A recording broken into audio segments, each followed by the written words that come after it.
Hi, it's Steve. Today we'd like to show you how to change the start switch on your dryer, and it's a really easy job. All we're going to need is a number 2 Phillips screwdriver or a number 2 square head screwdriver and maybe a pair of needle nose pliers. Let me show you how we do it. Now before we begin this repair, the first thing we'll need to do is to disconnect power to the dryer. So if it has a cord on it, simply unplug it from the receptacle. And if it's a hardwired dryer, you will need to locate the electrical panel and remove the fuse or turn off the appropriate breaker. We'll then pull the dryer far enough forward that we can access the 3 screws just over the top edge at the back of the console. So we'll start by removing the 3 screws across the top of the back panel here.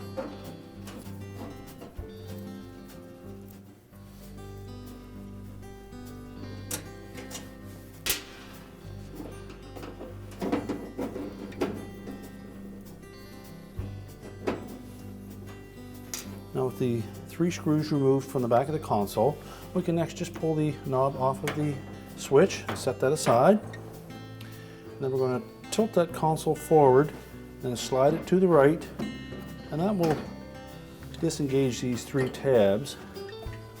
We can then tilt it forward, and that'll give us access to the switch. Now to remove the switch, you need to gently lift up on a little locking tab, rotate it counterclockwise, lift it out of the opening, and then we can remove the wires from the switch and attach them to the new one. So next we'll remove the wires from the switch. We'll use our needle nose pliers and just pull them off. Remember to pull just the terminal and not on the wire itself. Discard the old switch and then install the wires back on the new switch.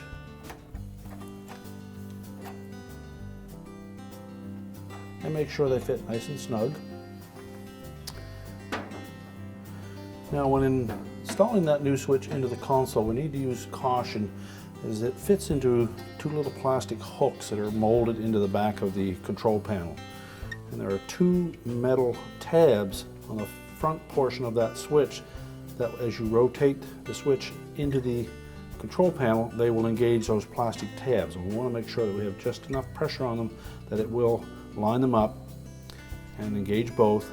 And we also have a little locking tab on the end, so we'll need to make sure that it passes the stop lug, which is plastic again.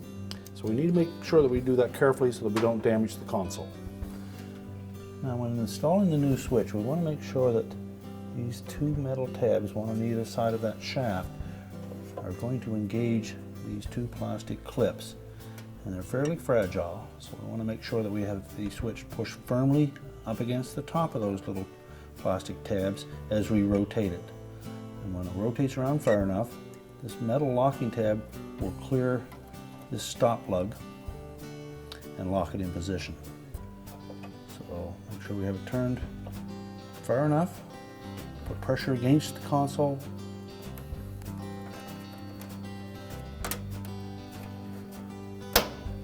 and then rotate it around until that locks into place.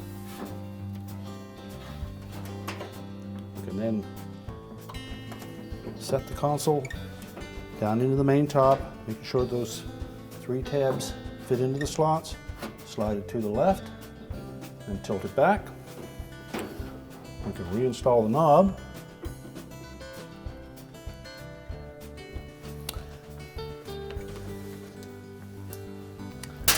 And then the 3 screws that secure that back panel to the console.